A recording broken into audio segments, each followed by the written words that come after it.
Hello! In this video I will show you how to install RAR application on TCL 50 NxtPaper. So you have to start by opening your Google Play Store, then click on search bar and type in RAR.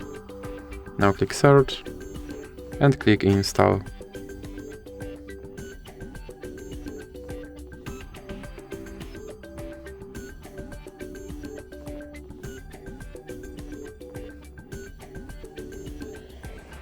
Now you can click open